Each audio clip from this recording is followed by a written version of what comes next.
안녕하세요.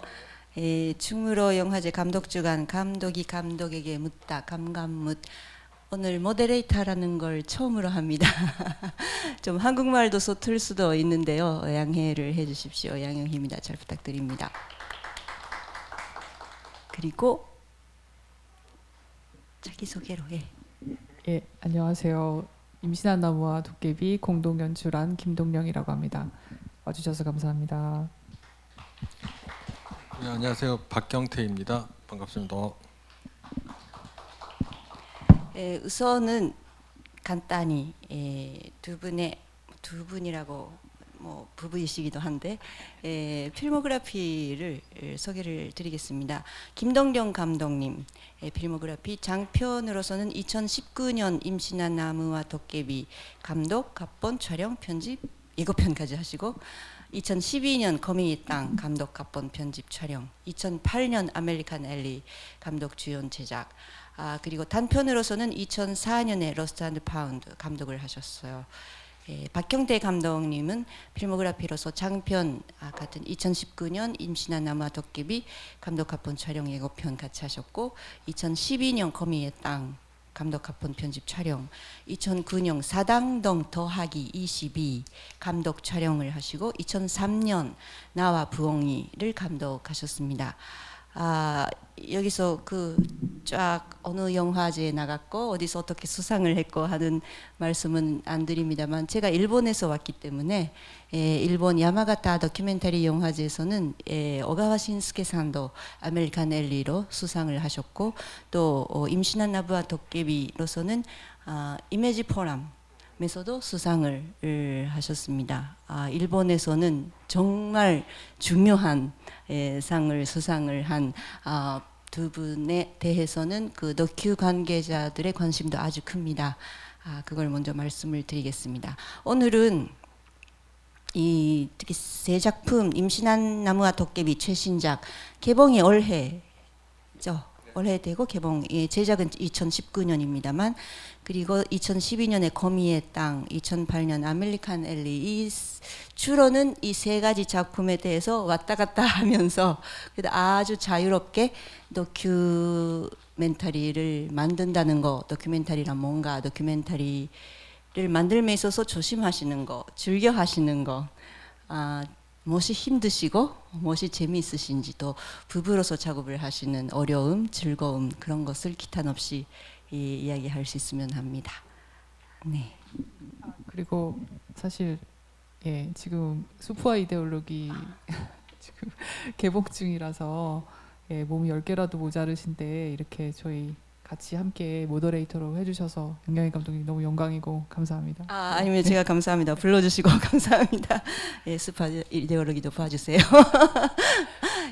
그 우선은 아메리칸 엘리를 2008년 작품입니다만 오가신스케상도 받은 작품입니다만 야마가타 다큐멘터리 영화제가 가끔 그 도쿄나 오사카 큰 도시에서 옛날에 수상작들을 다 모여서 상연회 같은 것을 아트시네마에서 합니다. 그래서 작년에도 도쿄에서 다시 상연이 됐고요. 그때도 내가 달력에 계속 가야겠다 이렇게 해서 하고도 있었고 그런 식으로 계속 그 사람들의 다시 봐야겠다 하는 그런 관객들도 일본에서 많은 것 같은데 또 거기부터 그 기지촌의 여성들에 대한 작품을 계속 만들고 계시고 또 이번에 임신한 남마 도깨비에서는 정말 독창적인 기발한 작품까지 오셨는데 저는 정말 단순히 우선 왜 그 기지촌 여성들에게 관심이라고 할까 찍자고 생각을 하셨는지부터 조금 여쭤보고 싶습니다.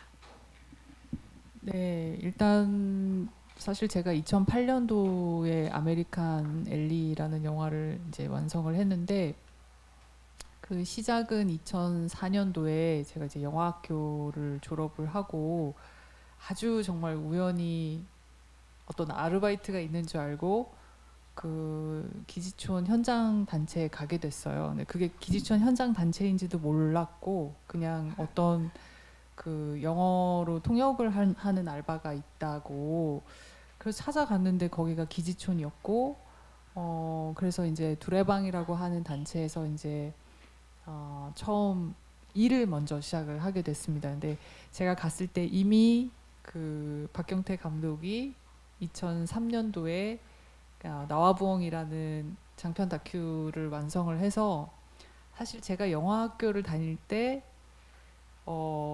그 영화가 나와가지고 인디 포럼에서 매진 사례를 막 하고 있었거든요. 근데 제가 그때 기억이 나는 게 제가 그때 학교 다니면서 이제 신문을 아침에 제가 한겨레를 항상 아침에 들고 갔는데 한겨레 앞에 이렇게 어떤 남자 감독이 그 기지촌에서 영화를 찍었다 이제 이런 기사가 난 걸 읽은 적이 있어요.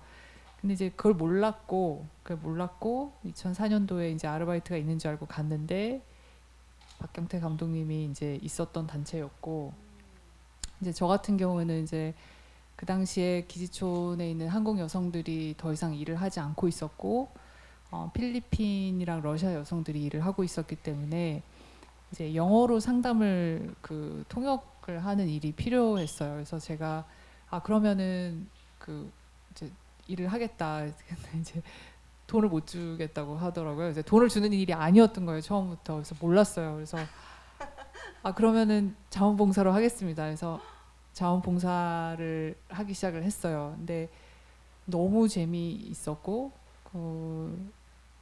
너무 의미가 있었고 그래서 그 아르바이트를 하다가 이제 파트타임으로 일을 하다가 그 파트타임이 너무 이제 시간이 더 많이 필요해가지고 이제 풀타임으로 이제 스텝으로 일을 하게 됐어요. 그래서 한 1년 조금 넘게 거기서 이제 상담원으로 일을 했어요. 예, 그래서 근데 그 상담원이 이렇게 앉아가지고 이렇게 뭐 당신의 힘든 게 무엇입니까 이렇게 하는 그런 상담이 아니었고 이제 크라이시스 인터벤션이라고 위기 개입 상담이라고 해서 이제 행동으로 하는 상담이에요. 그래서 갑자기 낙태가 필요하다.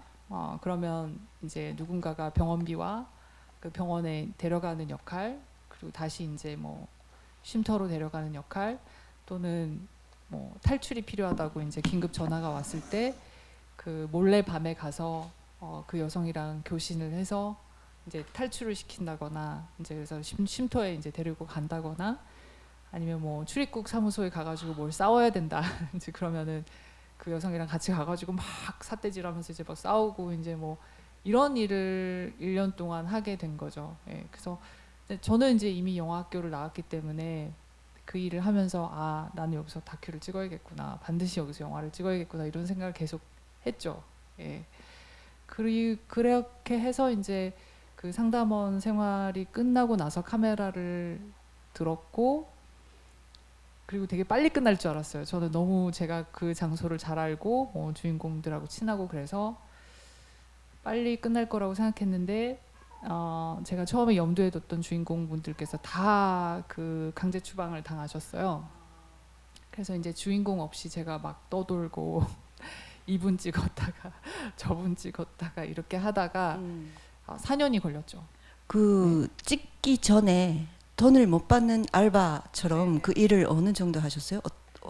어느 정도 기간 그거는 하셨어요? 한 3개월 정도를 자원봉사를 했던 것 같고 그 뒤에 이제 파트타임으로 일주일에 2번을 하다가 그게 3번이 됐다가 이제 나중에는 그냥 일주일에 5일로 그냥 풀타임으로 일을 하게 완전 된 착취를 거죠. 당하셨네요.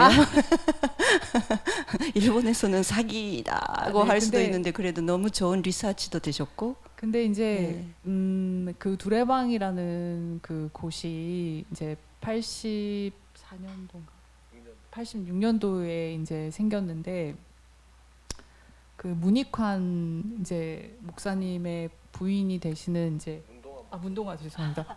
죄송합니다. 문동아 박사님의 이제 부인 되시는 문혜림 선생님이 그 미국인이신데 그분이 오픈을 하신 거였고 그다음에 이제 어떤 기독교적인 그 정신 그런 태도로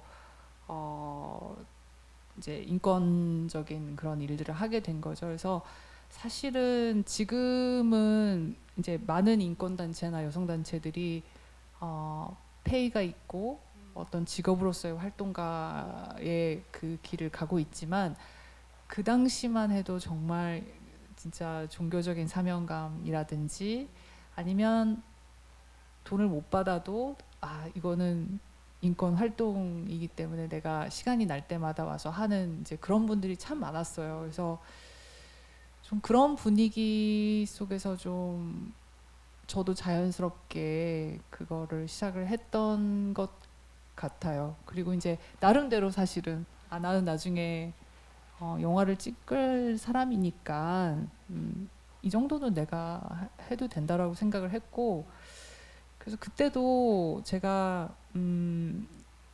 그때 면접을 볼 때 그 두레방 원장님하고 면접을 볼 때 제가 원장님 죄송한데 저는 그 영화를 하는 사람입니다 이렇게 얘기를 했어요. 그래서 저 기억이 잘 안 나요. 기억이 잘 안 나는데 그때 원장님께서 나중에 굉장히 건방졌다고 그렇게 얘기를 하더라고요. 자기 이렇게 딱 나는 영화를 하는 사람입니다 이렇게 딱 이야기를 하는 게 자기는 되게 쇼크였다. 근데 이제 그때는 뭔가 그렇게 얘기하지 않으면 나중에 제가 사기꾼이 될 것 같은 거예요. 네.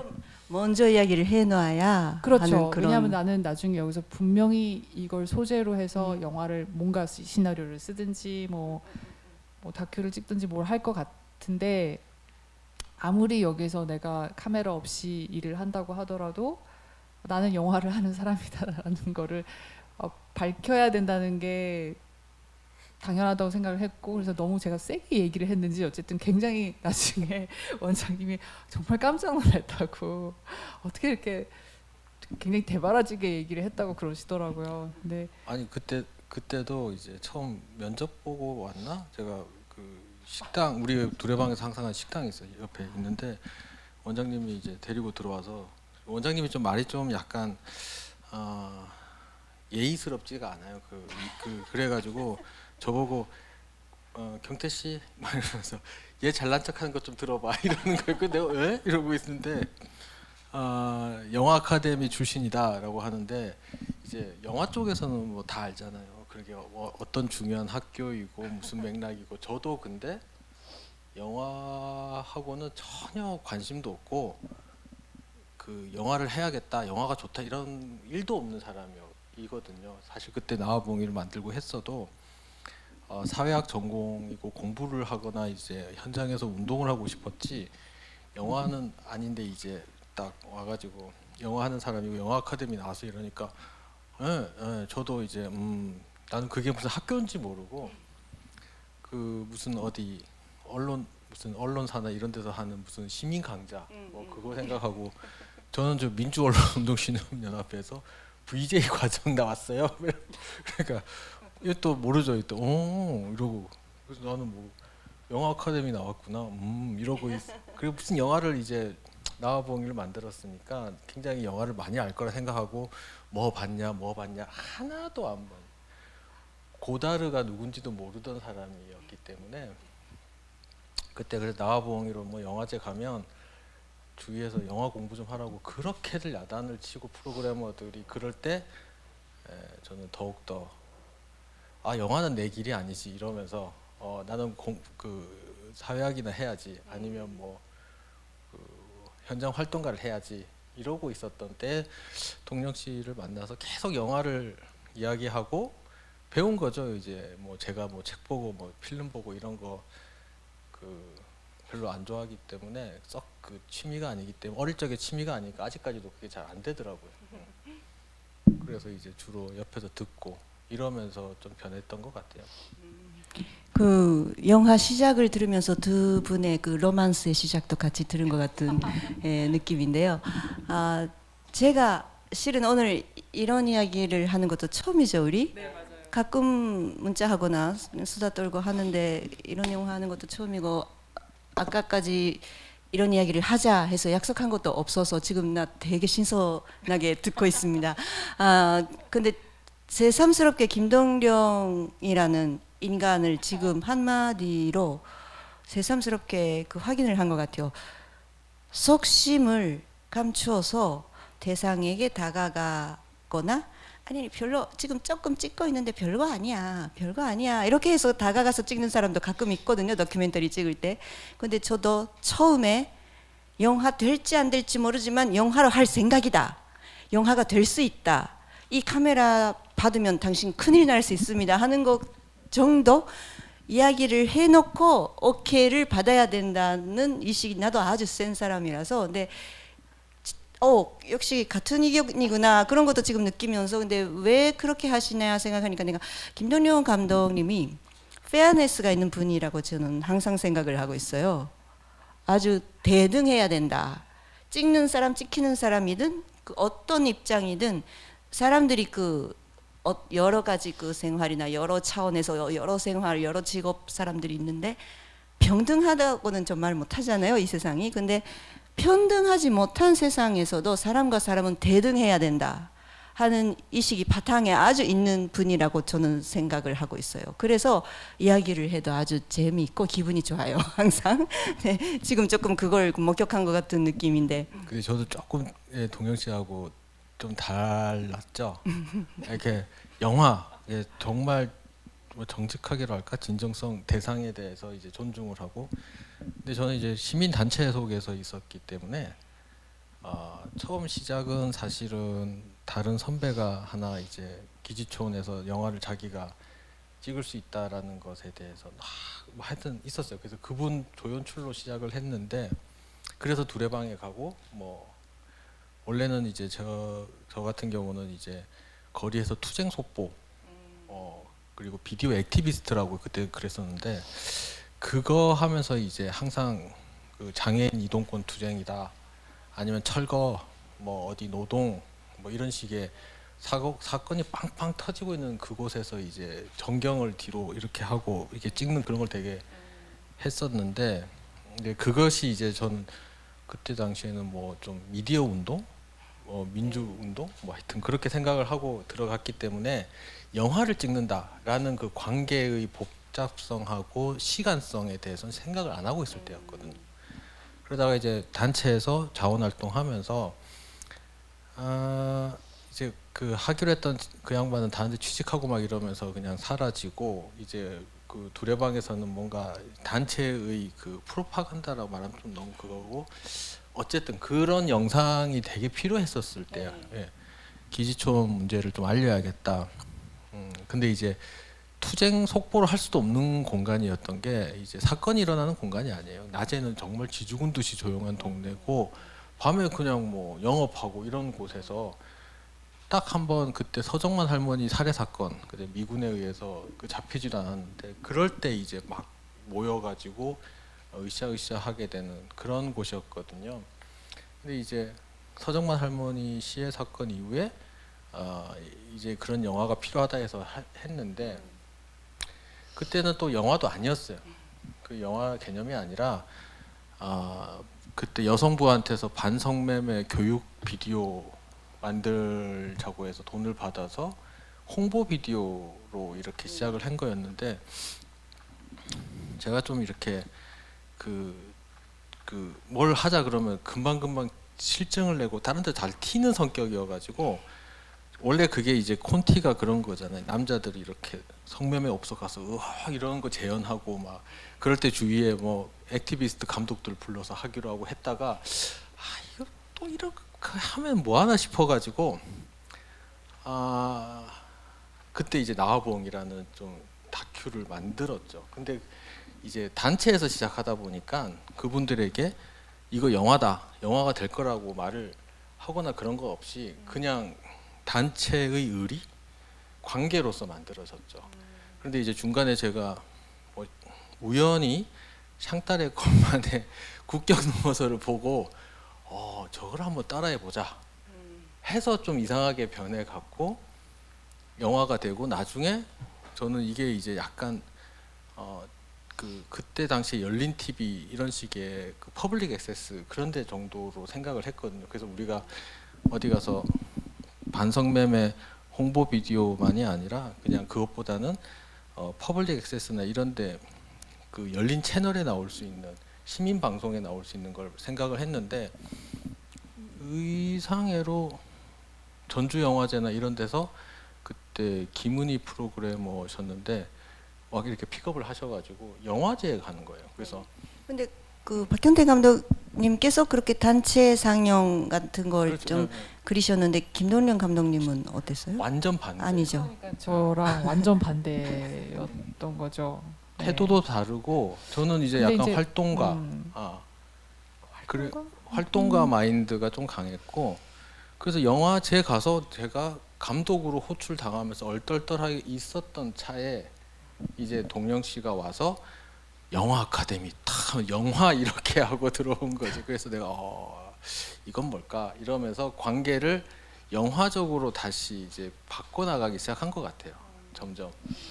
근데 이제 뭐 지금 이렇게 다시 얘기하면은 그 두 개가 이제 활동가적인 어떤 활동과 그 감독으로서의 정체성을 가지고 그 안에서 들어가서 뭔가 관계를 맺는 것과 분리가 되는 것처럼 사실 이야기가 들릴 수는 있는데 그 두레방이라는 곳이 사실 굉장히 독특한 곳이었던 것 같아요. 그러니까 무슨 얘기냐면은 그 두 가지를 같이 배울 수 있었던 곳이었던 것 같아요. 그러니까 그 활동이라는 것 자체가 조금 이거는 약간 이제 다른 단체하고 비교해서 조금 그렇긴 한데 주로 이제 성매매 여성들과 함께하는 그런 단체들의 경우에는 그 탈성매매에 포커스가 맞춰져 있는 경우가 많아요.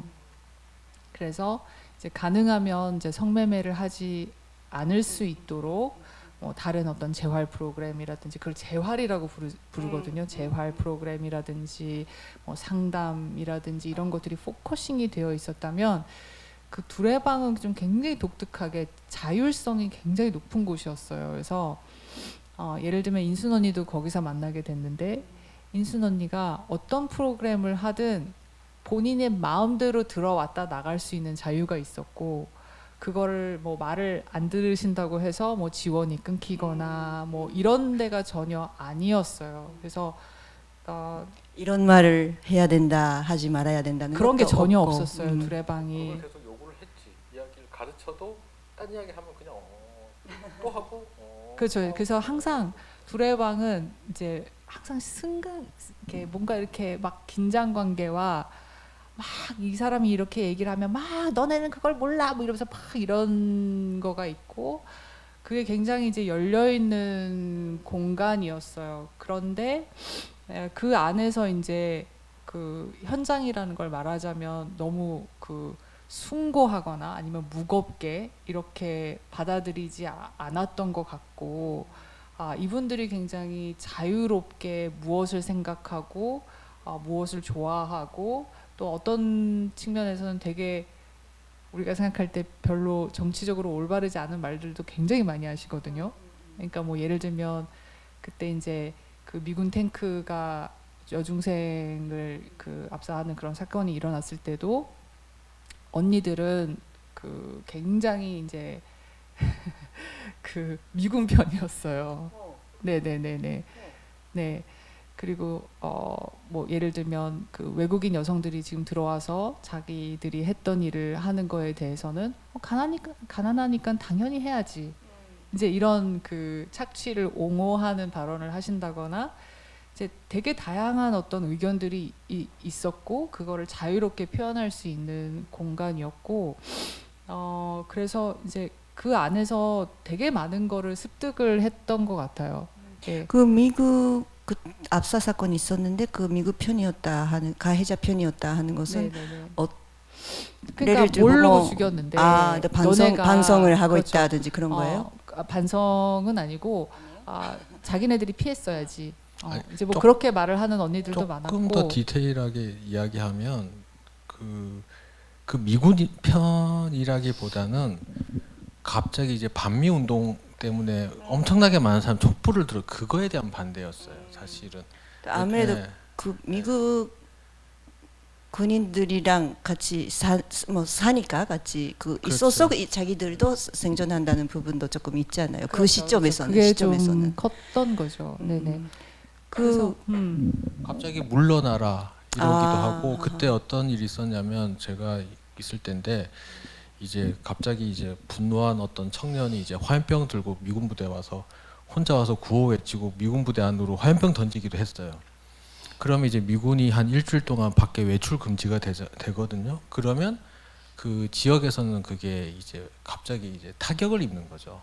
영업이 타격을 입으니까 아가씨들하고는 상관이 없어요. 사실은 문제는. 그런데 이 분위기가 안 좋아지고 포주들이 그걸로 또 아가씨들에게 또 더 많은 부담을 지어주게 되니까 빚이라던가 그러면서 이제 자기들의 그 생계나 그 생활의 조건을 무시당하고 있다라고 생각을 하게 되는 거죠. 그러니까 사실은 미선이 효순이 사건 때 당연히 촛불을 같이 들고 애도를 하고 분노를 표출하는 것이지만 관계와 입장과 공간에 따라서 굉장히 달라지는 거예요. 이게 복잡해지는 거죠. 그래서 나를 무시해? 라는 식의 느낌 때문에 그때 현장 분위기가 이제 그 나와 부엉이에도 보면 그렇게 제가 인터뷰해서 치른 게 있는데 어떤 분은 이제 국내 성매매 지역에 이제 납치 감금돼 있다가 탈출해서 이제 기지촌으로 왔는데 해방감을 느끼는 거죠. 그 국내 그런 집결지는 하고 다르게 여기는 좀 굉장히 자유스럽거든요. 왔다 갔다 하기도 하고 그러면서 그 국내 성매매 집결지에서 아가씨들이 죽어 나갈 때 디테일하게 어떻게 죽고 막 손님이 어떻게 칼로 찌르고 막 이런 이야기를 하는데 그때 왜 니네들 촛불 두고 안 왔어? 왜 살려내라 말 못해? 근데 왜 이제 와서 그 얘네들은 왜 그 얘네들만 그래? 이런 식의 그러니까 이 뉘앙스의 그런 거예요. 그러니까 우리는 인간으로 그래서, 취급하지 않는다. 그래서 네. 박경태 감독은 그 제가 이제 왔을 때 이미 이제 한 차례 그러니까 아까 경태 씨가 얘기했듯이 카메라 없이 먼저 활동가로 들어와서 컴퓨터 교실을 했었거든요. 그 언니들 대상으로 해서 뭐 언니들로 그 컴퓨터로 뭐 핫투 치는 법도 알려주고 뭐 사진 찍는 법 뭐 이런 거 클래스 운영하고 뭐 청소하고 뭐 이런 일을 했었어요. 그리고 나서 이제 그 여성부에서 갑자기 다큐멘터리 펀드가 오면서 원래 본인이 연출하려고 했던 것이 아니고 다른 분이 하려고 했지만 그분이 이제 그냥 떠나버리셨던 바람에 이제 경태 씨가 한 거였고 그래서 경태 씨는 이미 제가 들어갔을 때는 활동가로서의 시간도 이미 있었고 장편 영화도 하나 만들었었고 그리고는 뭘 하고 있었냐면 실태 조사를 하고 있었어요. 국가인권위원회에.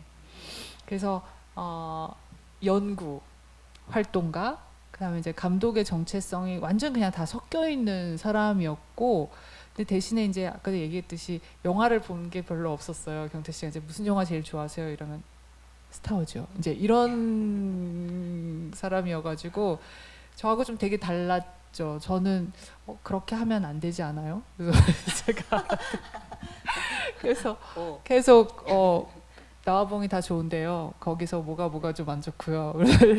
그래서 그때부터 되게 제 영향력을 좀 주고 이쪽이 가지고 있는 그 모든 것을 다 하면서도 영화를 찍을 수 있다는 어떤 유연성이랄까 그걸 또 제가 또 많이 배웠던 것 같고 두레방이라는 분위기도 그랬던 것 같고 그 감독님께서 그 키즈촌에 들어가셔서 뭐 계기는 알바였는데 영화를 위해서 처음부터가 아니어도 영화를 만들고 싶다는 위사 마음이 있는데 혹시 이 이슈, 이 장소, 이 사람들은 아니다. 따로 다시 자기의 그 이슈나 자기가 찍고 싶은 사람을 찾아야 된다. 이렇게 될 수도 있잖아요. 그런데 이때 이 사람들을 찍자 이렇게 생각을 하셨고 계속 여기까지 와 계시는 그 처음에 그 자기가 무엇에 끌렸는지 또는 왜 이 사람들을 그리면 또 무엇을 그릴 수 있다고 생각하셨는지 그걸 조금 궁금한데요.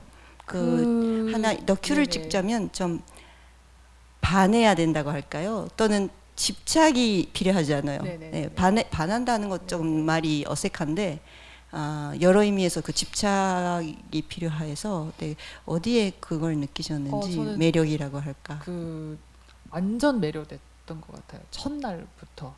그러니까 그 아르바이트라고 해서 갔는데 그 장소가 바로 미군, 저는 그때 미군 부대를 처음 봤거든요. 근데 미군 부대가 그게 사실은 헬기 부대였어요. 아파치 헬기 부대여가지고 그 아파치가 계속 공중을 돌아요. 근데 소리가 엄청 나거든요. 그러면 이제 그 여성 단체에 있는 창문이 타타타타타타 이렇게 흔들려요, 항상. 근데 그 안에 들어가 보면은 언니들이 막 박장대소를 하고 웃고 있고 뭐 식사 공동 식사라는 프로그램이 있었어요. 그 문혜림 선생님이 이 언니들이 항상 식사를 항상 포주들이 빨리빨리 일하라고 하니까 항상 바닥에 이렇게 쪼그리고 앉아서 식사를 하는 그런 습관이 있다 보니까 그 문혜림 선생님이 이제 제일 먼저 시행했던 프로그램이 공동 식사였거든요. 그래서 모든 사람들이 상에 이렇게 앉아서 활동가와 언니들이 평등하게 밥을 하고 나눠 먹고 뭐 설거지까지 하고 이제 그런 프로그램이 있었어요. 근데 그 양쪽 그 이제 기지촌이라고 하는 그 비주얼 엄청난 그 군사 시설물 안에 바로 옆에 굉장히 작은 단체가 하나 건물이 있는데 그 안에는 공동 식사를 하고 언니들이 이제 농담도 굉장히 걸게 하거든요. 그래서 밥을 먹는데 항상 박장대소를 하게 되고 그거에 완전히 저는 이제 매료가 됐던 것 같아요. 첫날부터. 예, 그리고 이제 그 언니들 한국인 언니들만 있었던 건 아니고 이제 필리핀이랑 러시아 여성들이 있었는데 그분들이 이렇게 말하면 너무 이상한데 그분들이 그때 당시에 서울에서는 못 입었던 탱크탑을 입고 있었어요. 그리고 담배를 피고 서울에서 못 입었던. 네, 그때만 해도 잘 탱크탑이 그렇게 편하게 입을 수 있는 옷이 아니었어요. 근데 탱크탑을 입고 담배를 피우면서 한 손으로 유모차를 미는 거예요. 근데 이제 거기에서 오는 그 비주얼 쇼크라고 해야 되나요? 아니면은 그 해방의 느낌이라고 해야 되나요? 물론 나는 이제 이 공간이 성매매의 공간이고 되게 여성한테 너무 착취적인 공간이라는 건 알고 있었지만 그 개개인의 어떤 실제로 그 현장에 가서 보면은 거기서 느껴지는 그 생명력이라는 게 있잖아요. 완전히 매료가 됐죠. 그래서 이거는 한국이 아니구나. 여기를 반드시 여기서의 삶을 뭔가 좀 찍고 싶다 이런 생각이 있었죠. 네. 제가 아주 신선하고 재밌었던 게 그 찍고 계시는 그 대상이 되는 그 성매매하는 그 여자분들이 정말 오픈하고 카메라를 받아들이고 있는 그 관계가 그 더큐라는 것이 감독하고 뭐 촬영 감독 그렇지만 찍고 있는 사람과 지키고 있는 사람과 이 관계를 다 카메라가 포착을 해버리잖아요. 그 관계를 찍는다고 할까, 거기에 공기가 찍힌다고 할까. 그러니까 조금 어느 이슈 자 인터뷰합니다. 세팅하고 인터뷰하고 하는 그런 거 아주 TV적인 우리는 좀 CNN적이다 또는 BBC적이다 그런 말을 하는데 TV 스타일이다 하는데 그런 것과 전혀 다른 정말 속옷으로 뭐 내복이라 합니까? 속옷으로 카메라 앞에 있고 진짜 어떻게 자기가 찍혀도 너면 괜찮다 하는 그 언니라 할까 그 여자분들의 여성들의 그 김동연 감독과 그 카메라를 믿고 있고 받아들이고 있고 또 그 앞에서 오픈하는 것까지 즐기고 있는 그 관계가 아주 보면서 뭐 재미있었어요. 관객으로서 아주 매력적인 그래서 오가와 신스케 상이구나 이렇게 생각을 그거 정말 중요한 상인데 정말 그것이 그 관계를 계속 보면서 재밌었던 것 같아요. 네, 근데 원래 그 조금 성매매나 좀 일반적으로 사회에서 존경을 받기 힘든 직업에 있는 사람들은 그것을 찍으려고 하는 카메라가 오면 좀 경직되잖아요. 그리고 우리의 뭘 찍으려고 그래 이렇게 좀 많이 경계를 하고 그것이 여기까지 없을 수 있을까 해서 얼마나 시간을 써서 다가갔을까 얼마나 카메라 없이 같이 놀았을까 하는 것도 많이 생각을 해보거나 그 관계성이 아주 재밌었어요.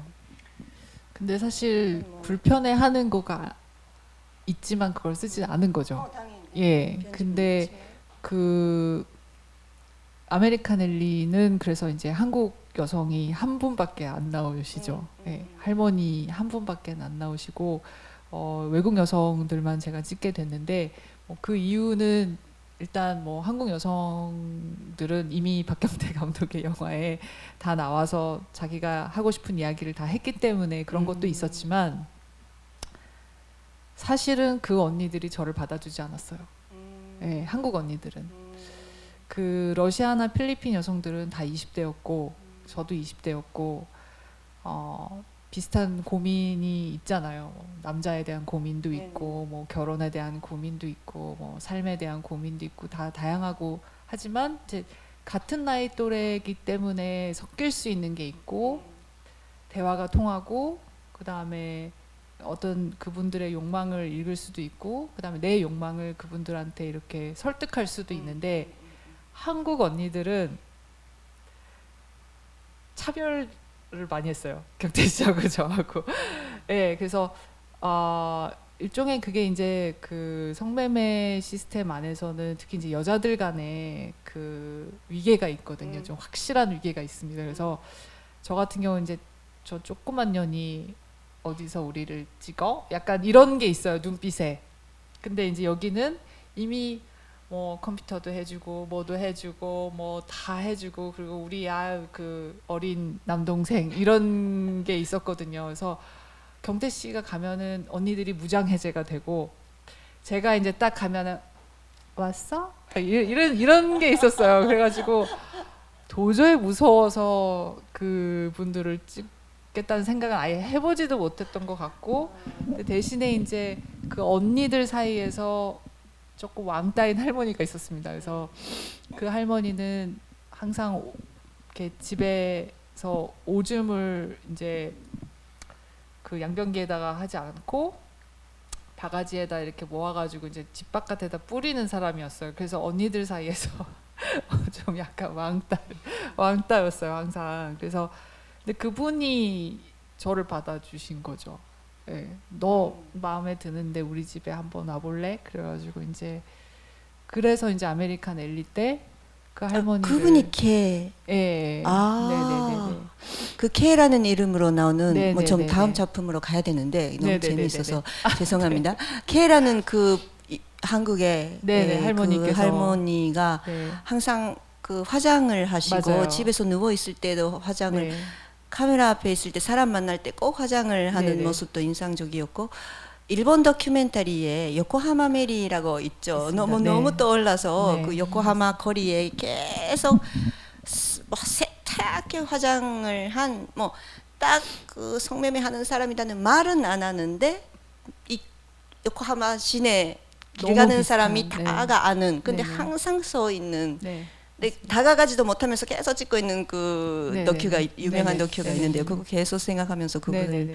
봤었어요. 예. 거기서 계셨을 가능성도 있어요. 그 아, 일본 일본에서? 유학 출신이신데 아. 우리가 처음에 이제 그런 연관성을 많이 생각했고 그 일본군 위안부와 연관성을 많이 생각했는데 그건 아니시고 절대로 이야기를 안 하셨어요. 그래서 이제 그 예전 그 유학이라고 하는 거죠. 뭐 만주에도 있었고 뭐 한국에도 있었고 일본에도 있었겠지만 본인이 어디서 이렇게 일본 군인하고도 좀 이렇게 사셨던 것 같고 일본어를 잘하셨어요. 일본어는 거의 아, 완벽했죠. 그래요? 예, 예. 아. 그래서 그 저는 이제 그분이 저하고 고향이 같아서 그런 걸로 그냥 우리 고향 특산품인 미역 같은 거 좀 드리고 이러면서 이렇게 관계를 맺긴 했지만 워낙 세대가 예전 분이시고 하니까 제가 관계 맺고 있는 분들은 예를 들어서 박정희 시절에 이렇게 그 집 나와서 이제 재건대에 갇혔다가 뭐 이런 분들이에요. 그러니까 세대가 완전히 다른 분이죠. 그래서 그래도 이제 그런 그 어떤 그루핑이 이제 다르게 돼 있죠. 그럼에도 불구하고 기지초는 저는 이제 누님이라고 하는데 아직도 그 위계 관계가 자기들 질서가 엄청나게 좀 무서운 곳이었어요. 옛날에. 지금은 뭐 다 그런 다 늙어서 같이 막 이렇게 하는데 그때는 이제 일 끝나면 이제 밤 12시에 이제 그 1시에 이제 다 정리하고 끝나면 막걸리 집에 다 모여요. 그러면 앉는 자리도 아주 아주 더럽고 그냥 좁고 이런 곳인데 제가 이제 거기 살았으니까 이제 순서대로 쫙 앉아요. 이렇게 무슨 조폭 그것처럼. 저 완전 야쿠자 조직 같은. 그러면 이제 제가 이 게스트 이제 그 거기에 두목인 분 옆에 내가 앉아서 같이 이렇게 술을 받아주는 거죠. 예, 그런데 이제 말하는 걸 보니까 제가 태어나서 듣도 보도 못한 그런 살아있는 욕들인데 술을 먹다 보면 이분들이 거치니까 서로 싸움이 나거든요. 근데 이제 워낙 그 폭력적이고 약간 일진스럽다고 할까 그런 분위기다 보니까 그런 경험을 많이 하셨으니까 표현도 과격하실 거 아니에요. 그 당장 누군가가 이제 병 깨고 싸워야 그 크게 다쳐야 되는 순간에 딱 웃기는 사람이 한 명 있어요. 그 상황을 그만해라고 뭐 이렇게 위력으로 탁 멈추는 게 아니라 이 상황을 굉장히 웃겨버리는 분이 계셔요. 그분이 두목이에요. 항상 예, 유머로서 이렇게 넘길 수 있는. 제가 이제 그분을 너무 좋아해서 그분을 제가 처음에는 주인공으로 해서 조연출할 때 참 많이 찍었는데 그 첫 번째 기획이 이제 그거 되고 나서는 그분이 이제 카메라를 거부를 하시더라고요. 그때 저는 많이 배웠던 게 내가 찍고 싶다고 해서 찍을 수 있는 게 아니구나. 그 뒤로 이제 동영 씨하고 이제 그 다음에 오신 분이 인순이 아주머니인데 인순이 아주머니는 제가 이제 찍을 사람이 없으니까 동네 풍경만 추구장창 찍고 있는데 계속 먼 데서 이제 술이 취해서 식칼 들고 저를 노려보는 사람이었거든요. 그래서 막 우악 하고 일로 뛰어갔다가 이렇게 뛰어왔다가 뭐 아니면 제가 이제 밤늦게 비가 싹 이렇게 오면 그 미군 부대 저 아슬하게 그 헬기가 그 밤에 그거를 이제 도는 모습을 찍으려고 산 위에 올라가서 카메라를 찍고 하는데 비가 부슬부슬 올 때 이제 제가 이제 판초우이라고 그 큰 비닐옷 있잖아요. 그 삼각형. 그때도 이제 뭐 인순이 아주머니는 이제 시카를 들고 밤에 이렇게 산에 올라가서 자기가 괴롭히는 이지매하는 나무가 하나 있어요. 막 찌르는 거지. 자기의 고통을 표현하기 위해서인 건데 그때 저하고 이제 마주쳐가지고 인순이 아주머니의 그 하나의 꿈이 있었다면 자기도 귀신을 보고 무당이 되고 싶었는데 그런 기운이 전혀 없는 분이거든요. 지금 말하는 박인순, 여기 박인순 주인공이시. 예, 그때 처음 만난 거예요, 분이. 저가. 그러니까 예, 이제 거미의 땅에서 또 이제 임신한 나무와 예, 도깨비까지 나화봉의 계속 주인공으로 주인공이시- 되시는 예, 나화봉이 그분입니다. 2002년도에도 주인공이셨고 계속 했던 이유가 제가 처음에 했던 그분은 카메라를 거부했고 물론 지금도 제가 되게 친하게 지내지만 저희 영화에서 그분이세요. 예. 이번에 잠깐 이번에 나오십니다. 나오세요. 예. 그 임신한 나무와 도깨비에서 문 그 문 이렇게 딱 닫아주는 언니가 있거든요. 예, 그 언니가 왕초 언니고 그 언니가 저한테 좀 차가웠습니다. 그래서 우리가 뭐 얘가 좀 딴 데로 샜는데 이건 좀 두 개 다른 이야기가 같이 있는데 우리가 그러면서 제가 많이 되게 가슴도 아프고 너무 상처가 되는 거예요. 이게 거절을 당한다는 것은 이제 나화봉이를 찍으려고 갔더니 싫다 하시는데 그 뒤로 이제 저희는 이제 그 활동을 하고 관계를 맺으면 촬영을 먼저 의뢰를 하거나 촬영합시다 이렇게는 안 물어봐요. 잘. 그래서 필요하신 분들이나 우리하고 자기가 카메라로 관계를 맺고 이 찍히고 나면 이 영상이 어떤 식으로 가고 있다를 명확하게 아시는 분. 영화제도 뭐 돈 되는 영화도 아니고 영화제 와서 봤더니 한두 명 앉아서 졸고 있는 그런 영화를 명확하게 아시는 분들하고 이제 좀 하는 더 거죠. 많이 계십니다. 그래서 뭐 이제 그런 식으로 이제 바비 어머니 이렇게 그 카메라와 관계를 맺는 분들이고 이제 뭐 계속 다 이제 나이가 드니까 이제 사실 더 이런 것도 별로 나중에 처음에는 젊었을 때는 이런 게 되게 긴장 관계고 카메라만 옆에 스쳐 지나가도 동영 씨가 찍었던 그 강정의 아주머니 할머니는 다른 사람 카메라는 엄청나게 엄격하게 됐어. 카메라만 들고 가도 이게 뭐에 갖고 왔니? 딱 이렇게 딱 물어보면 치아라 딱 이러면 그래서 가방에 넣어야지만 안심을 하시는 분이었거든요. 다른 목적으로 카메라를 한다 하더라도. 그래서 이제 그런데 이제 동영 씨하고는 그런 관계가 된 거죠. 그래서 그런 식의 원칙이 아닌 이상한 그런 게 과정으로서 생긴 것 같아요. 네. 그 자연스럽게 거미의 땅에도 가고 또 이제 임신한 나무와 도깨비까지도 갈 수밖에 없는, 또 왔다 갔다 할 수밖에 없는, 그건 저의 작품도 그래요. 가족 이야기로 계속 하니까 이 작품 이야기 했다가 이쪽 이야기 나오고 슈퍼헤더 이야기 하는데 니아평양 나오고 계속 이렇게 어디서 시작해서 어디서 끊을 수 있는지가 같은 사람들이 나오니까. 그런데 예, 근데 거미의 땅을 정말 그 첫 장면부터 그 픽스의 카메라로 찍으신 너무 멋있어요. 그 닮았다는 뜻이 아니라 나는 그 몇 개 장면들을 보면서 계속 짐자무시 영화도 생각이 나고 원빈 감독의 영화도 생각이 나고 또 너무 독특하고 너무 한국다운데 근데 아주 유니크하게 찍고 계시고 와 멋있다 해서 정말 그 카메라와 그에도 아주 매혹이 됐고요. 그래서 정말 그 주인공 박인순이라는 사람의 뭐 존재만으로 뭐 서는 모습, 걷는 모습, 뭐 정말 그 존재감은 가끔 다큐를 보면서 배우도 이거 이렇게는 못할 걸 하는 그런 분들이 계시잖아요. 그래서 제가 배우님들에게 다큐멘터리 많이 보세요라고 이야기를 해요. 절대 연기로 못하는 표정이 나오는 순간들이 있잖아요. 그 격렬하게 감정이 확 나오는 표정이 아니라 그 어떻게도 말 못하는 그런 순간들이 나올 때, 근데 그 영화에서 그걸 하셔야 되고, 다큐를 많이 보시라. 다큐 하는 그 후배들에게는 그 영화 많이 보라 이런 이야기를 뭐 양쪽 봐야 된다는 말인데, 와, 그 이분하고 박인순이라는 사람하고 두 분이 만났다는 것이 정말 하늘에서 내려온 선물 같고. 그렇게도 느껴져. 정말 born to be a main character of a documentary film 같은 그런 분이시네요. 저를 찾아오신 거죠. 그러니까 카메라를 되게 카메라를 좋아하시는 분이에요. 왜냐하면 이제 뭐 다른 데서 이야기 많이 했지만 항상 깃발이 이렇게 하다가 의정부 시내에서 그런 그 미군들이 예전에는 의정부 시내 그 역 근처에 많으니까 이제 다리가 아프면 이제 그 의정부 극장 가서 쉬셨거든요. 그래서 안 본 영화가 없을 거예요. 그 당시 개봉하는 영화라면.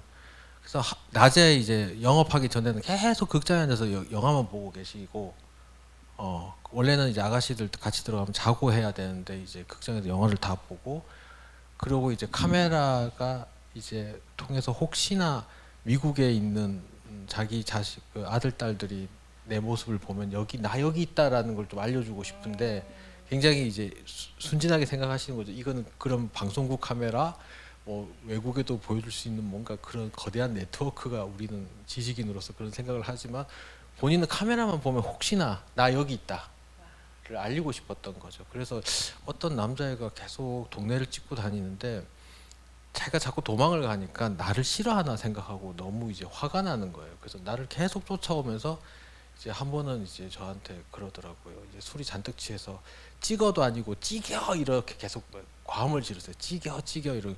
근데 이게 뭔 소린가? 나한테 왜 그러시나? 그래서 나중에 알고 봤더니 계속 이제 네가 뭐 하는지 모르겠지만 왜 카메라를 나를 안 찍냐? 나를 찍어라. 나를 찍어라. 그래서 처음에 무서워서 제대로 제가 쳐다보지도 못했어요. 네, 다큐 감독에 있어서 너무 고마운 분이시잖아요. 찍지 마 하는 사람을 설득하는 것도 큰 일인데. 그래도 이제 단체에서 사실은 필요하신 분은 아니었어요. 단체에서는 네. 좀 올바른 그 정치적으로 그 목적에 맞는 증언을 해주셔야 되는데 엉뚱한 이야기를 하시고 말에 두서도 없고 과음만 지르시니까 제가 그래서 그분은 이제 나와부엉에서는 일상만 아침에 이제 풀 뜯으러 다니는 그것만 찍었고 다른 분들이 증언을 너무 했죠. 사실 인순 언니는 제가 2004년도에 갔을 때만 해도 와 어떻게 저런 분을 나와봉이 다큐로 찍었지라는 생각이 들 정도로 그때도 너무 와일드한 분이셨어요. 그러니까 그 우리 임신한 나무와 도깨비에 이제 저희가 나레이션도 썼지만 그냥 동네 미친년이었어요. 예. 그래서 제가 어렸을 때만 해도 동네에 미친년들이 있었어요. 예. 그래서 이제 치마를 막 돌려서 입는 거나 뭐 술에 취해 하거나 뭐 소리를 지르는 그런 이제 미친 여성분들이 길거리에 그래도 조금 있었거든요.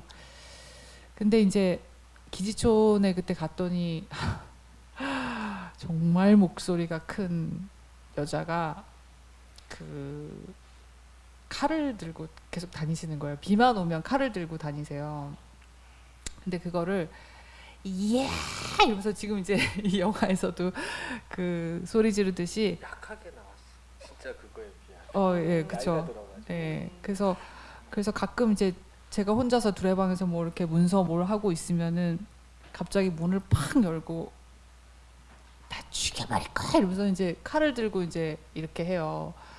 그러면 이제 그 다른 감독님에게 이렇게 해요? 네네네네. 네. 저한테만 그런 게 아니라 이제 같이 그 스텝 단체 분들이 이렇게 있으면은 그러면 이제 원장님은 조용히 원장실 문을 잠그시고 이제 경력이 있는 선생님들이 아유 언니 오늘 무슨 일 있었어요? 뭐 이러면은 이제 언니들이 너네들은 몰라 이러면서 막 소리를 지르고 막 울고 막 이래요. 근데 한 번은 언니가 나한테 한 번 꽂혀가지고 막 다 죽여버릴 거야 어쩌고저쩌고 이렇게 하는데 내가 죽여봐 언니하고 나왔습니다. 싸운 거예요. 싸웠어요. 네. 이 든든한 그 뭐랄까 각오라고 할까 뭐 우리도 들이대고 있는 거니까 네네, 그렇죠. 그래가지고 우리도 카메라가 가끔은 칼질 당하는 것처럼 귀찮으실 거예요. 예, 뭐 이렇게 말씀드리면 나도 그렇게 느낄 때가 있어서 뭐 그쪽도 그렇게 말씀하시면 페어하긴 페어하네요. 근데 상하진 않으셨죠? 상처는 없었죠? 네네네. 그럼요. 언니가 절대로 찌르지 않아요. 예, 언니는 사실 찌르는 흉내는 아니고 정말 찌를 것처럼 소리를 지르지만 사람을 찌르지는 않아요. 찔러보세요 하면 어떻게 말하셨어요? 어떻게 그러면 반응하셨어요? 아, 그때 갑자기 으앙 하면서 막 서럽게 울면서 내가 돈이 없어서 그래 뭐 누가 나한테 만 원이면 뭐 뭘 해주면 자기한테 10,000원을 주겠다고 했는데 내가 뭐 어쩌고 하면서 이제 막 그런 이야기를 하시는 거죠. 그래서 막 울면 이제 언니들이 이제 다른 스텝 선생님들이 이제 케어를 해주시고 이제 그랬죠. 예. 근데 이제 저는 너무 그때는 약간 언니가 너무 그 포로를 잡는다는 생각이 들어가지고 이제 그 스텝들을 그래서 약간 좀 화가 났었던 것 같아요. 그래서 그때 언니한테 이제 같이 소리를 한번 질렀다가 이제 선생님들이 그렇게 하면 안 된다. 그렇게 하면 안 된다. 찔러봐 하셨어요? 네. 그래서 이제 어쨌든 그렇게 하면서 이제 저는 언니를 알아갔죠. 근데 언니가 그때 이제 박경태 감독이 사실은 첫 번째 작품 만들고 인순 언니에 대해서 만들었을 때 다른 단체 선생님들이 욕을 많이 했어요. 비판을. 그러니까 박인순 씨는 치매 환자고 치매가 아니고 뭐 약간 이제 정신적으로 그 문제가 있는 분인데 저렇게 본인의 의사와를 살짝 이렇게 그걸 해가지고 다큐를 찍었다. 그래서 이제 되게 굉장히 이용했다 하는 그렇죠. 식으로. 비도덕적이다. 이제 그런 말을 했는데 근데 그때도 저희는 이제 두레방에서 너무 자주 뵈니까 언니한테는 엄청 그 고저가 있지만 항상 자기가 원하는 거를 정확하게 표현을 하는 사람이었기 때문에 거기에 대해서는 믿음이 있었던 것 같아요. 우리가 그 어떤 사기를 친다거나 아니면 비도덕적인 일을 한다거나 이런 게 아니라 분명히 네. 모든 다큐가 그 찍히는 사람들의 대상들의 개성이나 환경이나 처지나 다 이용하는 거죠. 그렇죠. 다 먹으면서 만들잖아요, 우리가 사실. 사실 그렇죠. 그러니까 내가 네. 인간 쓰레기라고 자꾸 하는데 그래서 나쁜 놈들이에요, 우리. 그렇죠? 네, 그렇습니다. 나쁜 네네네. 놈들입니다. 근데 이제 경태 씨가 어쨌든 그 영화를 만들고 나서 경태 씨도 그렇고 저도 그렇고 약간 조금 계속 충격도 받았고 뭔가 좀 이런 식으로 다큐를 찍으면 안 된다고 생각을 했던 거는 뭐였냐면은 찍을 땐 다 좋아요. 언니가 찍겠다고 하고 나를 찍으라고 하고 근데 영화가 나오면 안 보시는 거예요. 자기는 안 보고 싶대요. 예. 그리고 안 보고 싶다고 이야기를 하니까 언니가 영화에서부터 계속 소외가 돼요. 그게 무슨 얘기냐면은 나와봉이가 아마 전국에서 상영을 하면 100회 정도 했을 거예요. 굉장히 많이 했어요. 각 대학마다 그 이제 그 운동하는 쪽에서도 그렇고 뭐 여러 군데에서 상영을 많이 했고 상영료도 들어왔어요, 단체에.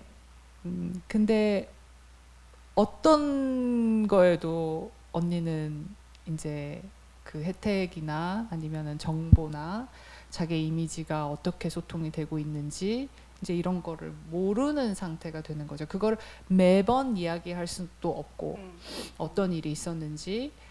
그러니까 언니는 항상 자기의 이미지는 떠다니고 있고 사람들은 막 박인순님께서 저렇게 두레방의 미술 치료로 인해서 굉장히 좋아지시고 참 인간 승리고 막 이렇게 감동을 하시지만 막상 언니는 우리가 봤을 때는 항상 비가 오는 날이면 칼을 들고 와서 소리를 지르고 아직도 자기가 성매매를 10,000원에 해야 되는지 안 해야 되는지를 절규를 하고 있는 사람이니까 다큐를 하는 입장에서는 그 과정까지 생각을 하게 되는 거죠. 이렇게 영화를 찍는 것이 맞는가라는 생각. 그러니까 너무 그분과의 우리가 지금 뭐 가족도 아니고 정말 가까운 진짜 사이도 아니고 낯선 타자들이잖아요, 정말. 그러다 보니까 이렇게 다이렉트하게 찍고 팔로우해서 찍었던 부분들을 편집해서 나중에 딱 가면 결국은 우리 이제 관객들이나 이제 시민단체의 그 희망, 그 욕망이 투영이 돼가지고 좋게 끝나요.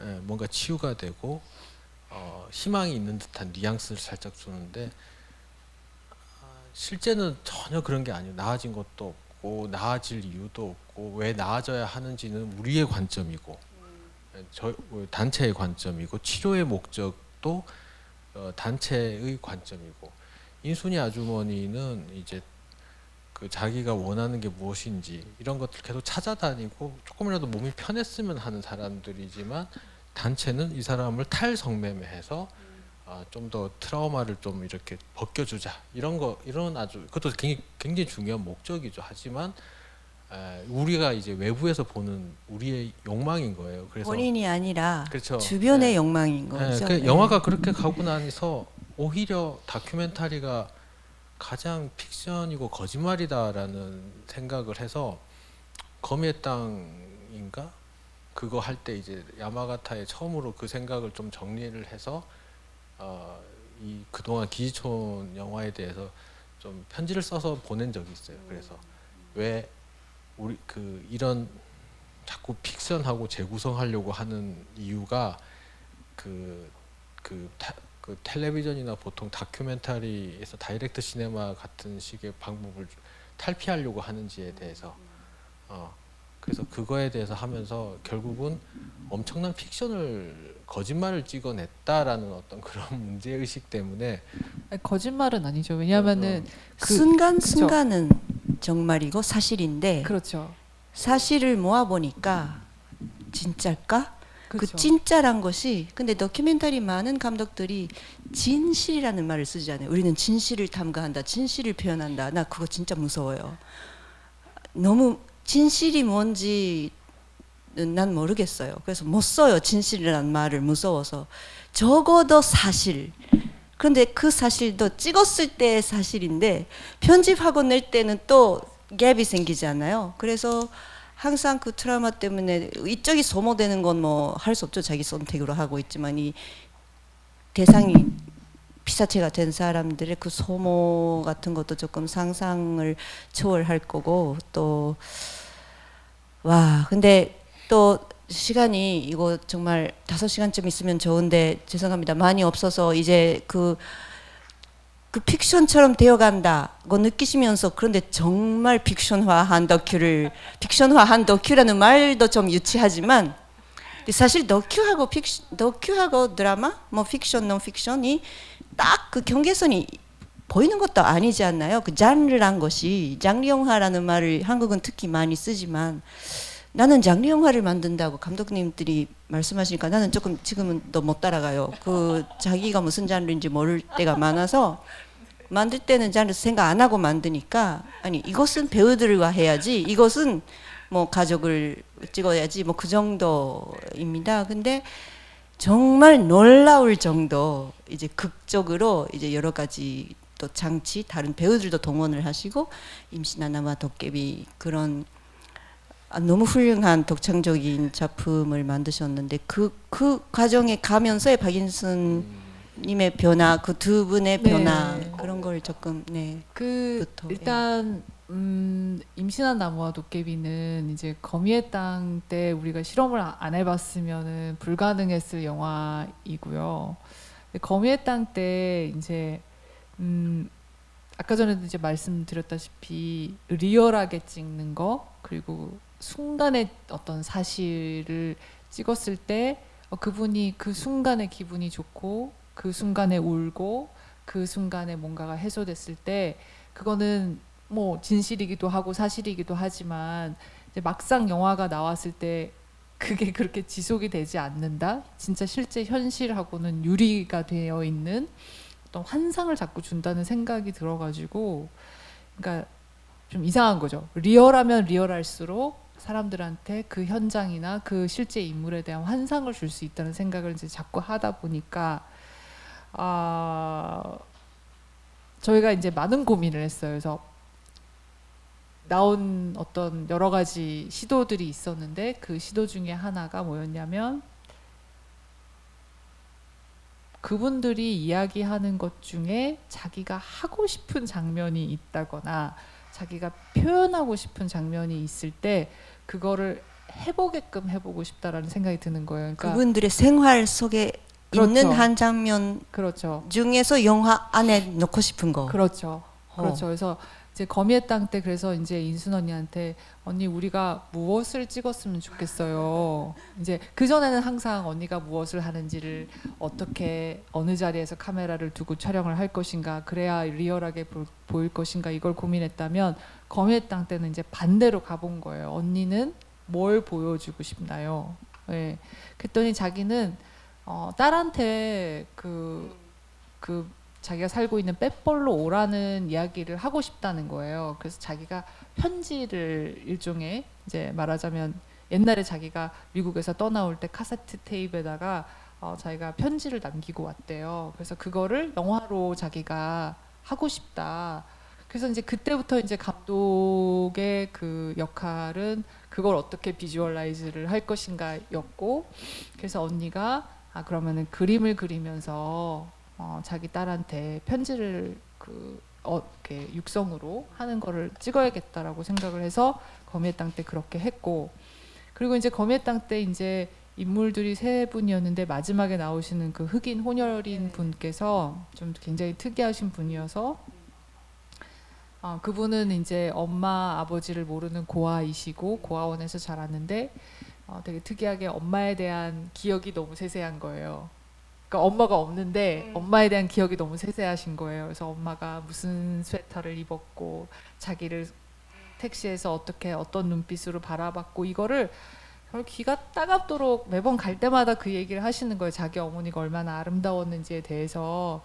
근데 그거를 한번 생각해 보세요. 그거를 우리가 그냥 다큐식으로 이분이 그 이야기하는 거를 촬영을 해서 그게 그냥 그대로 전통적인 다큐 스타일로 나가면은 이분은 정신적으로 이상한 사람이 되는 거예요. 그러니까 트라우마 때문에 환상 속에 있는 사람이 되는 거죠. 근데 저는 그렇게 보이게 하고 싶지가 않았어요.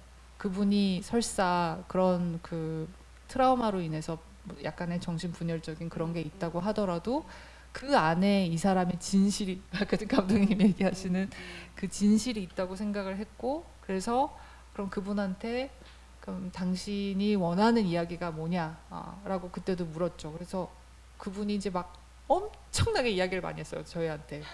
그래서 그 10시간 가까이 넘게 그 구술을 하셨는데 그걸 다 풀어가지고 그 안에서 이야기가 될 만한 것들을 저희가 추려서 이제 애니와 세라라는 이야기를 만들어서 본인이 주연을 하게끔 했죠. 그래서 그렇게 이제 한번 검의 땅에서 그렇게 하고 나니까 용기가 생기더라고요. 근데 이 세상에 다큐멘터리 감독 중에 네. 이렇게 영화 만드는 사람이 있을까요? 당신은 어떤 장면을 넣고 싶냐? 어떻게 그렇게 그 정말 근데 그걸 또 실현을 하려고 노력을 하시고 조금 아이디어로서 조금 받아놓고 뭐 알았어 해놓고 그 자기 양으로만 할 수도 있는데 그러니까 이게 이제 사실은 정말 저희가 대단하시네요. 처음에는 그냥 항상 전통적인 다큐멘터리 스타일로 접근을 해요. 이 이야기를 그러니까 이제 만들 때 무슨 얘기냐면은 그분의 집에 갑니다. 되게 자주 가요. 되게 자주 가서 카메라 없이 많은 시간을 보내요. 그리고 그분이 한 이야기들을 다 녹음을 하고 집에 와서 풀고 그리고 심지어는 이제 카메라를 언제 우리가 가져갈 테니까 그러면 그때 카메라 앞에서 인터뷰를 해주십시오 이래요. 그러면 어떤 분들은 그냥 편안하게 이제 인터뷰를 하시는 분들이 있는데 그 거미의 땅에 마지막에 나오시는 그분은 카메라를 들고 갔더니 자기가 연극 무대처럼 다 세팅을 해놓은 거예요. 정말 배우 같더라고요. 네, 그 걷는 그래서 모습도 그렇고 갑자기 예. 뭐 자기 남편분을 회장님이라고 부르시는데 회장님 일로 오시죠. 그러더니 막 머리를 감겨드리는 거예요. 그래서 그걸 찍으래요. 저희 보고. 그러더니 막 저희가 카메라를 찍고 있으니까 여기 와서 찍으래요. 여기 와서. 그러더니 갑자기 여기서 찍고 있으니까 회장님 오늘 성경 말씀을 한번 해주시죠. 이러면서 자기들끼리 그걸 해요. 그러니까 그때 연출도 하시고 그렇죠. 그래서 출연도 그때 하시고 이거는 다큐로는 완전 잘못하면 정말 쉑 같은 그렇게 나올 수도 있겠다 이렇게 아니, 생각을 했고 그 안성자 씨가 그 같은 혼혈인 분하고 백이철 씨하고 사시는데 지금은 건강이 좀 많이 안 좋으세요. 또 역시나 예전에 인간극장에서 굉장히 그 히트한 아주 그 TV 초기에 다큐멘터리에 나오셔가지고 그거 뭐죠? 애니의 이야기라는 맞아요. 그 있는데 엄청 히트 쳤어요. 그래가지고 네네네네네. 아주 순수한 어떤 혼혈인 가난하고 이 두 명의 이야기를 이렇게 이금희 아나운서의 목소리로 쫙 풀어놨는데 끝나고 나니까 그 사람들이 후원이 많이 들어오잖아요. ARS로 후원이 너무 많이 들어왔어요. 비디오에 대한 영상에 대한 어떤 그걸 가지고 있었죠 이미. 그런데 그 관계에서 벗어나려고 저희는 노력했고 또 이분들은 사실은 인간극장으로 해서 들어왔던 여러 가지 수입 때문에 파산했던 분이에요. 오히려 처음으로 돈이 들어오니까 그 돈 이상으로 써가지고 신용불량자가 다 돼서 아무것도 못하고 있었던 상황인데 영화라는 어떤 다큐라는 것을 이제 어떤 의미에서는 그 수단으로서 생각을 하기도 했죠. 그런데 또 자기 고통이 더 심각한 분들이었고 그래서 이제 안성자 씨는 제가 그 인간극장 직후서부터 인권위원회에서 국가인권위에서 실태조사를 하면서 제가 만나서 계속 관계를 맺었던 분들인데 혼혈인 분들 중에서는 그나마 그래도 대화가 가능했던 그런 분이었고 한국말 꽤 잘하시지 않아요? 정말 전부 한국말만 하죠. 그거 네, 외에는 할 수 있는 네, 언어가 없죠. 완전 한국 그렇고. 그거고. 그래서 또 기지촌 여성분들하고 다르게 처음부터 나오면서부터 피부색에 의해서 차별받고 또 니네 엄마가 양갈보니까 창녀의 자식이라는 걸로 심각하게 배제가 되다 보니까 대부분은 범죄이시고 대부분 이제 교도소에들 거의 다 계셨고 또 우리가 용납 가능한 범죄도 아니에요 보면. 그러니까 이 관계를 맺는다는 거는 어떤 저도 이제 그 관계 속에서 윤리적 관계가 아니라 이분들이 왜 이렇게 됐을까를 이해하려고 노력하는 그 행위가 중요한 거지 어느 정도의 그것도 아니었어요. 그러니까 마약, 강간, 뭐 살인, 뭐 이런 식의 그래서 제가 쭉 카메라로 담았던 분들 이야기를 듣다 보면 기가 막히죠. 그래서 굉장히 저는 주저하는 그거였고 내가 이런 상황에서 같이 영화를 만든다는 거는 굉장한 그거다. 근데 계속 요구는 있고 안성자 씨는 제가 지금도 너무 매료가 같이 됐었던 것 같아요. 지금도 저한테 네. 전화 와서 또 찍자 계속 그러세요. 정말이에요? 네, 지금도 그러시는데 제가 과연 영화를 그 거미의 땅을 감당을 하셨지만 또 상황은 또 변하고 지금 백이철 씨는 지금 요양원에 들어가서 지금 움직이지를 못해요. 막 다 그 뭐지 뇌졸중 때문에 이 상황에서 당신에게 카메라라는 게 무슨 의미인지를 좀 더 생각해봐야 된다라고 저는 이제 만류를 하고 있는 거고, 왜냐하면 더 자기를 셀링할 수 있거든 카메라 앞에서. 그래서 거미의 땅은 이렇게 이야기 구조를 만들고 안성자 씨한테 이제 인간극장이 아닌 전혀 돈이 안 되는 영화로서 계속 같이 대화를 엄청 많이 나눴던 것 같아요. 그런데 이제 결국은 이제 그 사실은 이제 너무 거미의 땅에서 관객이 안 오다 보니까 많이 실망을 했어요. 그래도 같이 이제 상영회 하러 가면 관객이 한두 명밖에 없고 이러는 거 보면서 내가 이걸 왜 했을까라는 생각을 처음에 하시더라고요.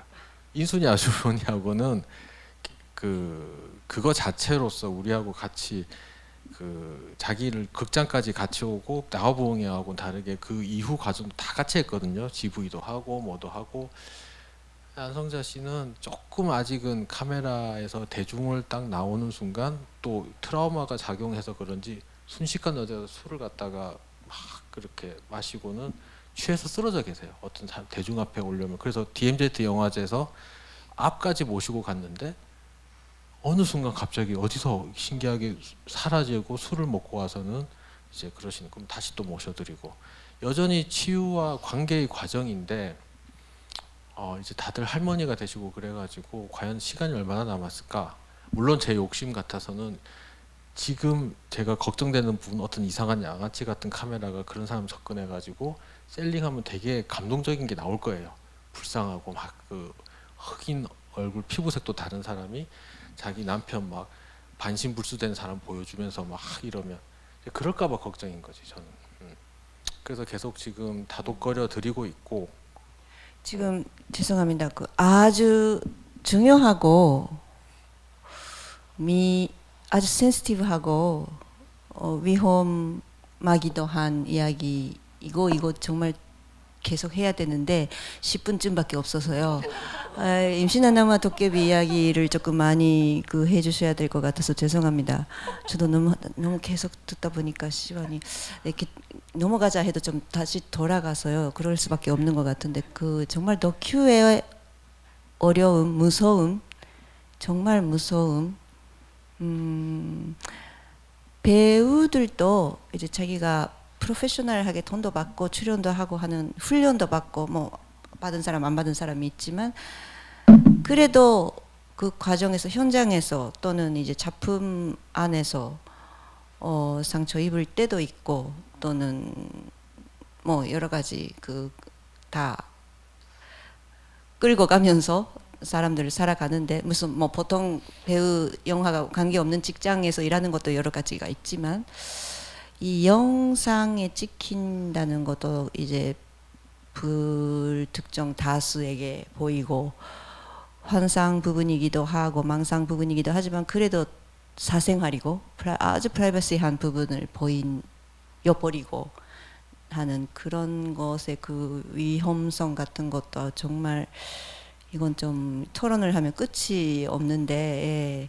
근데 그것도 더 알고 딱 감당을 하시면서 계속을 하시고 감독님들이 대단하다 느끼는 것은 이렇게까지 되면 좀 너무 힘들다 귀찮다 해서 좀 멀리하거나 이제 도망가서 다른 이슈 다른 걸로 하겠다 계속 이렇게 하고 계시고 하니까 정말 뭐 우리 만드는 측의 사람들도 완벽해서 하는 것이 아니기 때문에 우리도 모색하면서 고민하면서 하는 거잖아요. 정말 새삼스럽게 저도 다큐를 하고 있기 때문에 너무 그거 느끼는데. 그런데 이제 코로나 덕을 좀 본 것도 있어요. 네네네. 약간 쉬어간 거죠. 네네. 코로나가 되고 요양원에 들어가시니까 못 가잖아요. 사실 이거 말이 좀 잔인한데 아니었으면 이제 계속 팔로업도 하고 끊임없이 지금 바비 어머니도 마찬가지고 다 요양원에 들어가세요. 이제 저기 지금 인순이 아주머니하고 젊은 분들만 건강이 좀 괜찮으시지만 다 이제 험하게 살아오셨기 때문에 빨리빨리들 몸이 안 좋으세요. 그래서 이게 어떻게 표현해야 될지 모르겠지만 면회를 못 가니까 일단은 마음은 또 아픈데 몸은 약간 좀 이게 무슨 말인지 알겠죠? 이게 네. 표현하기 좀 그래요. 어쨌든 그래서 코로나 때 좀 약간 거리가 생기고 좀 다시 이렇게 임시한 나무 개봉 같은 것도 하면서 좀 재충전의 시간도 지금 되고 있는 느낌은 좀 있어요. 그래서 앞으로 어떤 식으로 작업을 더 할까 어떨까 이거는 이제 지금 하고 있는 작업이야 또 아카이브 작업이니까 이제 시간이 좀 저희에게 많이 좀 유리하게 하고 있는 게 아닐까. 그래서 좀 우리도 막 이렇게 좀 놓고 싶은 것들이 휴식이 좀 필요했다. 덕분에 그래도 좀 지나가고 있다라는 생각을 좀 들어요. 정말 김동현 감독님, 박현태 감독님이 찍어 오셨던 그 성매매를 직업이라고 할까로 해서 살아온 여자분들 상상을 초월하는 힘든 삶이라고 생각을 해요. 본인이 이것은 나의 직업이다 해서 인정을 하고 내가 싫어서 하는 것이 아니다고 말씀을 하셔도 역시 힘든 삶이라고 생각을 해요. 그 속에서 나오는 그 스트레스라는 말이 너무 가벼운데 정말 그걸 다 좀 이렇게 던지기도 하고 또 그 때문에 문을 닫아버리기도 하고 또 문을 열고 들어오라고도 하고 나를 찍어 이렇게도 하시고 하는 그분들과 같이 지내오신 시간이란 것이 정말 작품도 작품이지만 작품에 안 나오는 정말 많은 시간들, 추억이라 할까, 같이 경험을 한, 같이 지낸 시간들이 감독님들의 일상에 많이 영향을 또 주었다고 생각을 하고 영화 찍었으니까 끝. 자, 다음 작품으로 이렇게는 우리가 전환이 안 되잖아요. 계속 찍힌 사람은 그 인생을 계속 사니까 우리도 계속 걱정을 하고 계속 연계를 맺고 연락을 하고도 하니까 그렇죠. 이제 배우님들이면은 우리가 편집하고 있는 동안에 벌써 다음 작품으로 완전 다른 배역으로 이제 일을 하고 계시는데 그건 뭐 다큐는 정말 그 어려움이 무거움이 있어서 예.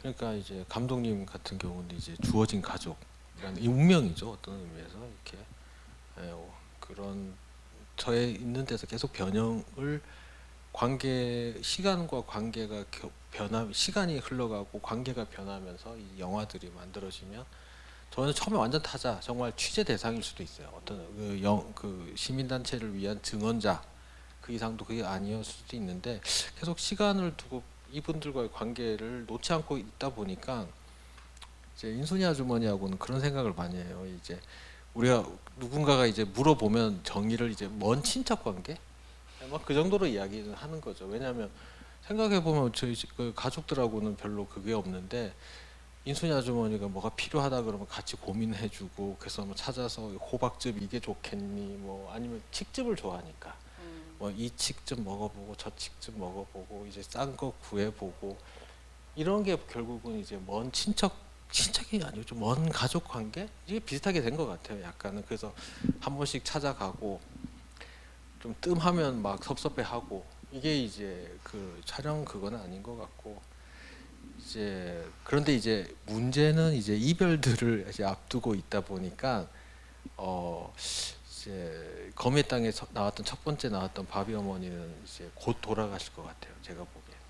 그래서 원래는 오늘 지금 요양원으로 옮기는 날이었는데 그 저기 마침 이제 파주에서 이제 시민단체 선생님들이 그걸 팔로우 해주시니까 안 가도 돼서 하지만 이제 내일이나 또 가봐야겠죠. 이런 식으로 이제 또 이별도 준비하고 너무 힘든 분들은 계속해서 이제 혼혈인 분들은 제가 그 20년 전부터 외부에 도움 줄 수 있는 것들과 계속 연계를 하고 제가 찾아다니고 경찰서 잡혀 있으면 가서 제가 읍소도 해보고 읍소하면 안 되거든.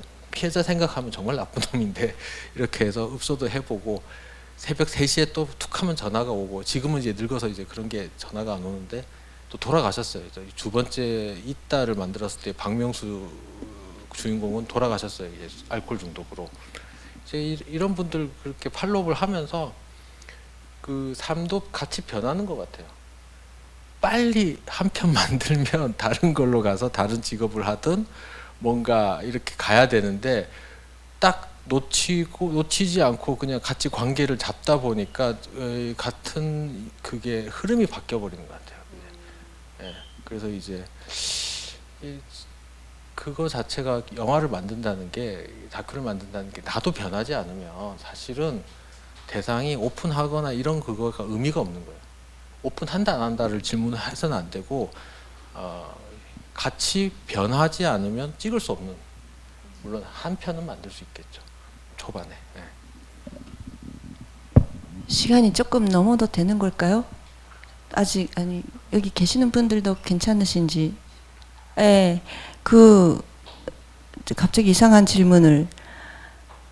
창자 뭐 보통 사람이 수명이 기니까 이 몇십 70, 80년까지 살자면 여러 이렇게 고비가 많이 있지만 더구나 거기에다가 이제 창작을 하려고 하니까 더구나 뭐 다큐멘터리 실제 있는 생활을 다 같이 하려고 하니까 해서 저 자신도 막 있었는데 아주 심한 우울증 시기가 있었는데요. 그런 것이 있었는지, 있었다면 어떻게 넘으셨는지. 일단 제가 좀 벌써 말씀드리면 저는 혼혈인 분들 찍을 때 저는 그게 너무 심했어요. 예, 그래가지고 좀 짧게 어느 정도 기간이었고 또 어떻게 조금 고비를 예. 혹시나 하면 이거 봐주시는 분들 속에서 뭐 그런 분들이 계실 수도 있어서 좀 힌트가. 그렇죠. 예, 전화를 하나 더 넘어갈 수 있는. 만들어서 이제 24시간 전화가 오니까 한 분이 한 하루에 10몇 번씩 전화를 하세요. 거의 스토커처럼. 그런 것도 있지만 이분들 이야기를 듣다 보면 어떤 나까지 같이 그런 그 폭력적인 경험 속에 그게 전이가 되는 느낌이 들더라고요. 그래서 그 해결 방법은 그때 저 혼자서 그냥 가만히 있는 시간이 많았어요. 그냥 불 다 끄고 그 촬영 끝나고 오면 불 다 끄고 혼자 가만히 이렇게 앉아 있고 가만히 누워 있는 거죠. 이게 너무 달콤하다고 해야 되나? 아무 말도 안 하고 누군가의 자극이 있으면 내가 너무 힘드니까 딱 누가 이렇게 때려도 너무 힘들 것 같아서 그럼 계속 이분들이 했던 말이나 이 에너지가 자꾸 오니까 그 전화기 꺼놓고 그 순간이 가장 그거를 그 시간을 즐기는 거. 그럴 때 근데 이제 단점은 대학교 때 제가 굉장히 뭐 학생회 하면서 활발해가지고 굉장히 많은 그 친구들과 그게 있었는데 다 끊었어요. 그래가지고 친구 완전히 그냥 우울증 때 사람 보기 싫죠. 네, 예, 전화도 그 뒤로 이제 귀찮고, 쭉 예. 이렇게 그게 좀 단점이지만 그 저를 보호하는 그거는 이제 불 끄고 가만 앉아 있는 거 그거였던 것 같고. 저는 저는 사실 우울증이 이제 그 대상에 따라서 좀 관계 맺기를 할 때 유독 힘들게 하시는 분들이 있어요. 예를 들면 이제 바비 어머니 같은 경우가 이제 거미의 땅에서 이제 인터뷰 길게 하신 분이 바비 어머니인데 그분이 조금 저를 힘들게 했었던 것 같아요. 그분은 항상 경태 씨한테 전화를 안 하고 저한테 전화를 하셔서 자네 지금 좀 와봐. 이러면은 그게 2시예요. 2시. 진짜로 오라고 하시는 거예요? 네네네네. 가세요? 가죠. 와. 네. 그래서 이제 저희가 뭐 서울에 있든 어디에 있든 간에 문산까지 제가 운전을 해서 가요. 근데 가면은 이제 본인의 그 엄청난 우울증이 있기 때문에 하지 못했던 이야기를 막 하시죠. 노래를 부르기도 하시고 자기가 아들하고 싸웠던 이야기도 하시고 이제 막 이렇게 하세요. 그렇게 하기도 하고 또 어떨 때는 이제 아들하고 좀 사이가 안 좋으신데 그 아들을 위해서 저를 또 이용할 때도 있어요. 그러니까 뭐 돈을 빌리신다거나 뭐 아니면 뭐를 어떻게 해가지고 아들 그 어머니가 필요하다 그래서 제가 제 돈으로 뭘 이렇게 해드리면 그걸 싹 모아가지고 다 아들한테 보내는 거예요. 이제 이런 거. 우리 어머니하고 똑같네. 네네네네네. 근데 그럴 때 이제 이제 개인적으로 사실은 그 영화하고는 상관이 없는 거거든요. 그래서 그런 거를 감당해야 될 때 이제 한도 끝도 없이 이제 그 깊은 지하로 끌려가는 것 같은 그런 느낌이 들 때가 있거든요. 근데 그럴 때 이제 그래도 제가 전화를 안 받지는 않아요.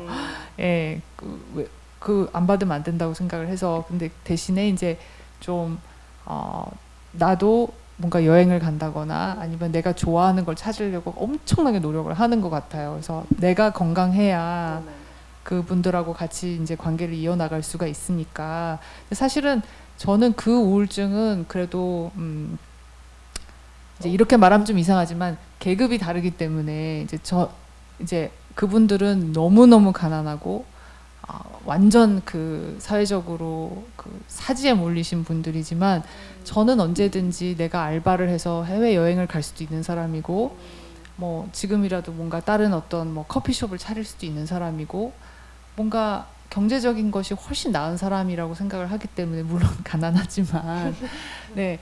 그래서 이제 그런 부분에 대해서는 항상 내가 더 많이 가지고 있는 사람이니까 그 정도는 나한테 뺏어가는 게 아닐 거야 라고 생각을 하고 방어를 하는 게 있어요.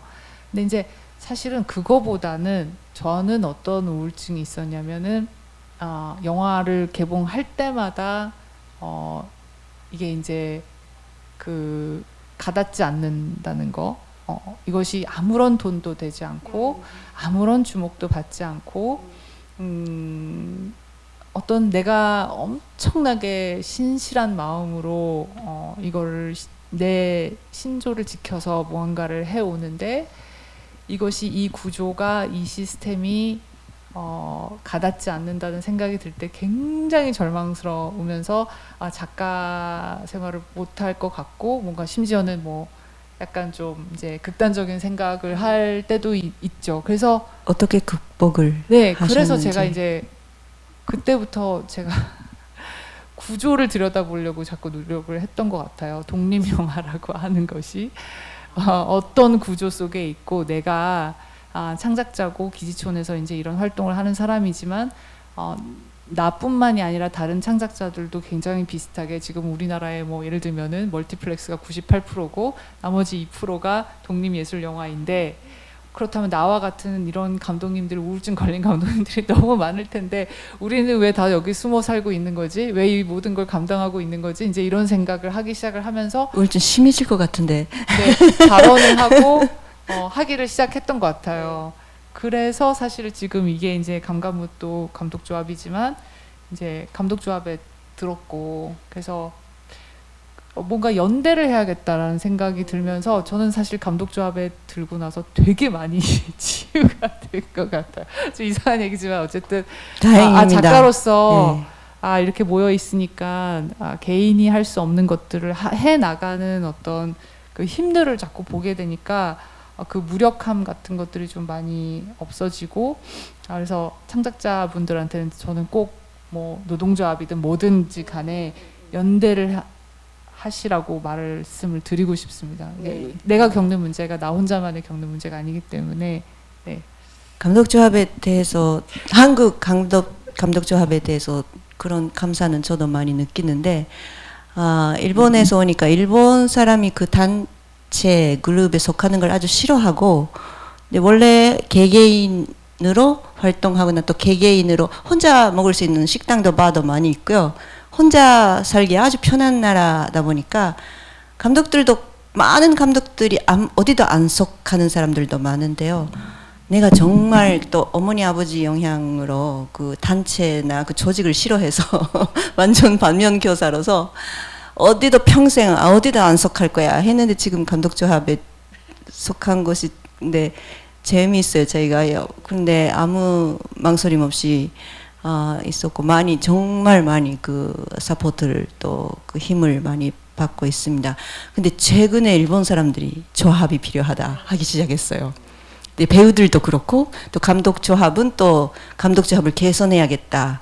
일본 영화계 개선해야겠다 해서 막 그 한국 영화계에서 배워야겠다. 니지케에서 배워야겠다. 이렇게 많이 하고 정말 코레다 감독이 이 설선에서 그 니지케하고 연락도 하시고 많이 그 부극제도 오시고 막 하고 계시는데 그 여러 차원에서의 그런 조합이나 그런 단체, 좋은 단체들을 알아보고 그런 것이 중요하다는 것이 또 포커스가 뭐 스타벅스도 조합이 생길 그런 시대니까 미국에서지만은 그러네요. 그 좀 임신한 나무와 도깨비 이야기보다는 첫 시기에 이야기가 많아졌습니다. 분량적으로는 그래도 이렇게 이야기를 들으니까 역시 그 두 분의 감독님들의 활동 또 가치관 그 작품 창작에 대한 자세가 역시 첫 시기에 그 작품 때의 경험이 정말 바탕에